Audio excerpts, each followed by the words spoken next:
You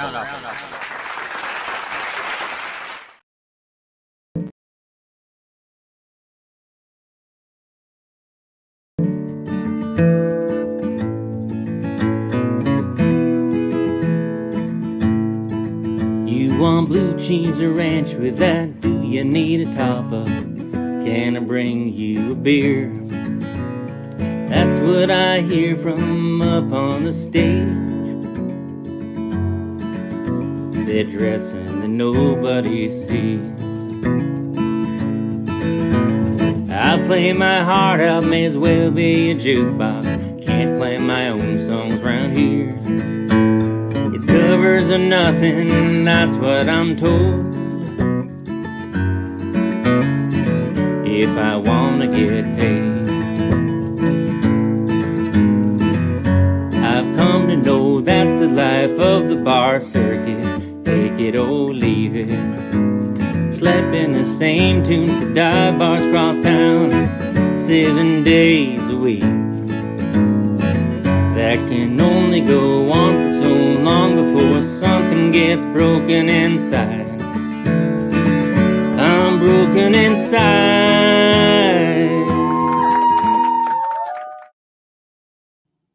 Hello, friends, family, fiends of Undergroundopolis. Do me a favor. If you like this video, click that little thumbs up button. Costs you nothing. That helps us out a whole lot. Leave a comment. And since we are live, if you comment a question, we'll ask our guest about it tonight. How about that? Well, we are still doing our FAWM sessions or our mom session, March album listening month. If you don't know what FAWM is, it's February Album Writing Month Challenge, where you try to write 14 songs in 28 days. With the case this year is 29 days because of leap year, so everybody got an extra day. And so these next few episodes, we're going to be interviewing people that the different FAWMers. So, and you'll get to learn about FAWM. And I try to get so many people to join me on this past year. And people, I'm telling you, if you haven't done this, there's other challenges. There's the 50-90 in the summertime. It's the same website, fawm.org, and you can still do it. And you don't have to write 50 songs or 14 songs. There's no FAWM police. It's very laid back environment, and I'm rambling on, so I'm going to bring my guest right on. Should have warned you, I get long-winded. Yeah, no problem. So tell us who you are, where you're from. I'm Stuart Benbow. I'm a singer-songwriter. I'm currently based out of Southeast Michigan in the Westland area. I used to live in Ontario, Canada. I migrated here about 28 years ago, and I've been here ever since. But I still get called out on the Canadian. Yeah, every now and then. See, for some reason, I kept thinking you were in the UP area. Nope. I don't have to shovel that much, thank God. Our winter really was pretty light. I think we only had like one bad storm the whole winter. And by bad, I saw a lot worse on YouTube and TikTok and stuff. Right. Can't be complaining about it. So how, you're a FAWMer. How many songs did you get this year? 17 this year. Really? Yeah, and this is my 13th year doing it. Like the first year it was brutal. I barely hit it. I got 14, but it was like writing absolute garbage inspired by whatever it was. I'm like looking around the room, macaroni and cheese. Okay, I'll write about that. It was garbage. This year, I kind of took my time, like a song every couple of days, spent time with my wife, spent time with the kids, just took care of stuff. And then, I'm like, oh shoot, I'm behind again, write a song. It was a very relaxed pace. Yeah. I got done pretty quick, like within the first couple of weeks for the most part. But I saw some that were done in like hours or days. I know, like, man. Smokes. I know, man. There's people that there's some people that have 60-something songs. Like, how did you do that? Yeah. It's like, it's not a sprint. It's a month-long thing. I mean, it's not as marathon-y as like 50-90, but right. It's still, you've got time. It's like every other day, write a song. You don't have to be locked away in a little cave with nothing but musical instruments and just go. You got time. I did it. That's what I did. I was locked away. I used to. My wife was a lot more satisfied when I stopped doing that, though. She's like, "Oh, okay. I'll still see you for a month. It's fine." So I hope that we have questions. People are watching. Oh, So that's good. let's get a viewer question. Uh, somebody speak up. But if not, so are you going to release your album? I probably won't release the entirety of it, but a lot of life event things have happened in our situation right now. And I wrote a song this month, or not this month, February, called "The Distance," which is for my son. Mm-hmm. I wrote another one called "He, She, Them, or They," which is for our youngest. And I can't remember if it was for FAWM or right after FAWM. I wrote another one. I think it was for FAWM. That's what being dad's about. And it was kind of the parenting experience as you evolve over the years, and you start looking back. And it made me realize I've got like an album at least worth of fatherhood kind of stuff from all different perspectives over the last, I don't know, 15 years. So I'm probably going to do a themed album for that. And that tackles everything from a heartbeat still being heard like on the ultrasound through fighting over custody, battles like that, all the way through like poverty and trying to explain to a little child that they can't afford to get the candy for them this week. It's going to have to wait. And yeah, it just so much different themes and approaches to fatherhood that I've tackled over the years that I'm like, I should probably bring these out and do something with them. All right. Kaminokai, I guess is how you pronounce that. Which is why I didn't introduce you by name, because I was afraid I'd mispronounce your name. Stuart Benbow is how it's pronounced. And I'm seeing that how many have we done in any given FAWMer 5090? The most I have on record is 2015. I wrote 52 songs in February. But normally I just do the straight up something, 14 to 20-ish is kind of my goal. 2020, I didn't participate at all. I had writer's block and I had a lot of health issues. I had the long hauler thing going, or no, it was 2021. I didn't, I think. Anyway, I had health issues. Long haulers caused me to have vertigo pretty severely for about 2 years. So 1 year I didn't participate at all. The next year I participated from bed. My wife let me have my instruments at the bedside, my computer and mics and stuff at the bedside. So I didn't have to move, because if I did, I'd fall over. And I still managed to finish that year, which was crazy. But yeah, I just don't stop throughout the year, though.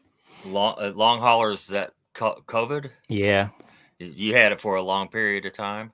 2 years, just like a month shy of 2 years, I had vertigo, where I played 1 gig a month thanks to people being kind enough to book me and like share a stage for like songwriter rounds and stuff, where I'd be tied to a stool so I wouldn't fall off.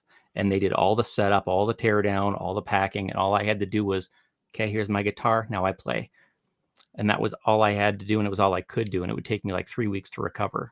And then when it finally went away, I got out of bed and didn't fall over. I'm like, wait, what's up? And like 2 days of me walking on eggshells waiting to see.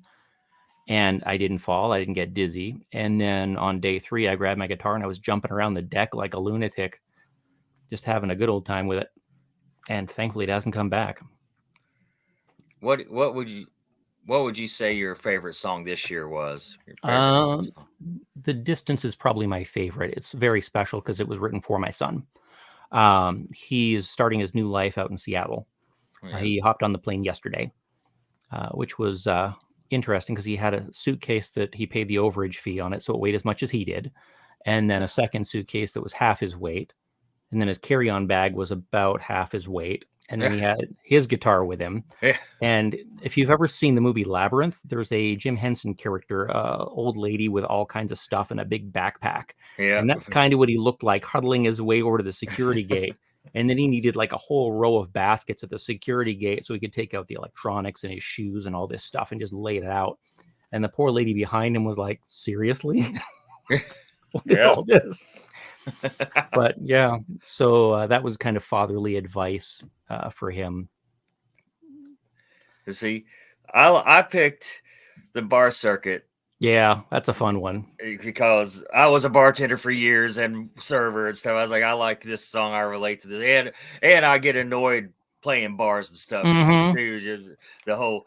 So the greatest thing happened this last trip in Nashville. I try not to ramble on my stories, but I went to this writers round and there was a guest host who didn't know that they had to bring a PA, so there was nobody was plugged in. And the Oh, craziest thing happened. Every time someone played, there was a crowd in there too. Everybody shut the hell up. And I was like, what? yes. Sorry, I just wanted to share that story. That's awesome. I'm going to make a whole episode. I got video. I took video while I was there, and I'm going to make a whole episode out of it probably this weekend. I know the people that played are anticipating to see this video. And I'm Yeah, sorry if that you're watching. never happens. I got so behind. Everybody shut the hell up. So many people could learn a lesson from that. Yeah, I mean, I don't play the bar circuit anymore. I very briefly dipped a toe into those waters, but you're not allowed to play your own songs. It's got to be covers. Yeah. Every now and then you can sneak one of yours in once people are heavily inebriated, but there's always somebody that's like, "Hey, can I take a turn playing guitar?" Yeah. No. And they trip over your gear, they spill beer on it like every time, Yeah. and it's just not worth it. I don't get any joy out of it, and that's where that song came from, and anyone who's ever played the bar circuit can relate. Well, oh, yeah, I can relate. It's like Mhm. there's always somebody. I think the last bar I played here was like last summer sometime, for like a Wednesday night acoustic gig, cover gig. So somebody had to cancel at the last minute, and I was just helping them out. And Yeah, I've right done off the that. bat, some lady come up with, it's like, "Do you play this? I want to sing a song." I was like, "I don't want you to use my microphone. My microphone's $300." "Oh, Uh-huh. I'll be careful." "No, no, you won't. Not as careful as I will be." You know. No. Yeah, these days I have played pretty regularly a kombucha bar because it's a listening space. I've played wineries, which are really nice. They're kind of there either to ignore you completely or to listen. Generally to listen, but there's another group that just kind of sits quietly and ignores you. But there's nobody in either of those environments being obnoxious. And they're not like, shut it off, I can't hear the game. Yeah. So, I said nothing but covers today to somebody, and I was like, why did I hear that?" And then when we was playing the intro, I was like, "That's where I heard it." mm-hmm. I literally said that to somebody. Yeah, they want nothing but covers there. Yep. And We're since I'm a songwriter and a prolific one at that, yeah. I mean, I can play covers. I do play covers, but I don't want a whole set full of them. No, no. Certainly not these long 4-hour session jobs that you sometimes get. Yeah, I hate taking the 4-hour gigs, most especially acoustic gigs, and just me. My fingers just aren't that tough. Yeah. I've done that numerous times. I can't do it right now. My stamina still hasn't come back enough from when I was dealing with all the long hauler stuff. My stamina, my cardio, all that is still recovering. But I used to do the 4-hour shows, and it used to be all original stuff because I'm one of the few people in the area that can play a solo acoustic all original set for that long. They're like, "Can you play originals?" "Yeah." "How long can you play?" "I don't know, 6-7 hours." "Why?" "What? Come on in." Because they didn't want to pay the licensing with the PROs. So Right, it's like, right. only original music. Yeah, I can do that. yeah. Yeah, there's places like it around down here like that. Yeah, a But lot of them that are here aren't doing live music now. They haven't reopened up after COVID. It's driving me nuts. well, we're getting close here, bud. Mhm. Talk about the FAWMer over party. So on the 22nd of March, if you happen to be in Michigan around the Ypsilanti area, there's a really nice place called the Triple Goddess Tasting Room. It's the tap room side of Unity Vibrations Kombucha. It's a kombucha bar. It's all on tap, and it's like beers, teas that are all alcoholic, and then they've got an alcohol-free seltzer. But the Michigan FAWM community is gathering there to play. So if you participated in FAWM, let me know. We'll get you on the lineup. If you are in the area and want to listen, we love that. If you used to participate, come on out and we can kind of catch up because it's been a few years since we've done one of these. Right on. That's awesome, though, man. Yeah. Awesome, awesome, awesome. Plug in Corktown Music Festival. Yep. So the Corktown Music Festival is Thursday through Saturday or Sunday. I can't remember. 4 venues in downtown Detroit. On the Friday the 29th, I'm playing at the Gaelic League in Detroit. I'm playing at like 10:30 at night. But the whole night, they've got an A and a B stage. So the acoustic songwriter types are on the stage I'm on. And then they've got like bands in another room with a door between us. So we can play kind of ping-ponging back and forth the whole night. And then the other venues are the same thing. So there's music the whole weekend long. And it's just fantastic. And it's all for a good cause. The whole thing goes to charity. It's for a disability organization. Michigan UCP. Yep. And what is that? So Mike Ward, who's a fantastic singer-songwriter that I've had the misfortune of having to follow in Songwriter in the Rounds a number of times, because he's so good. I'm still picking my job off the floor every time he's done. And then it's my turn. And I'm like, okay. And then I have to try and think of what I'm going to do.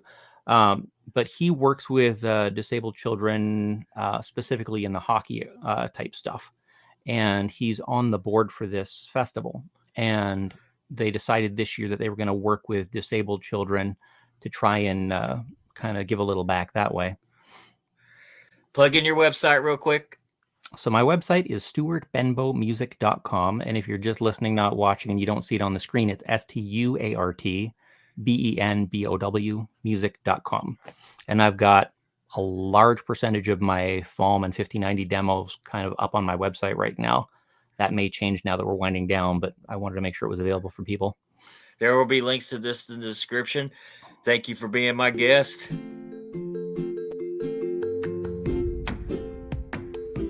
That is all our time we have for now. Thank you for listening to Undergroundopolis.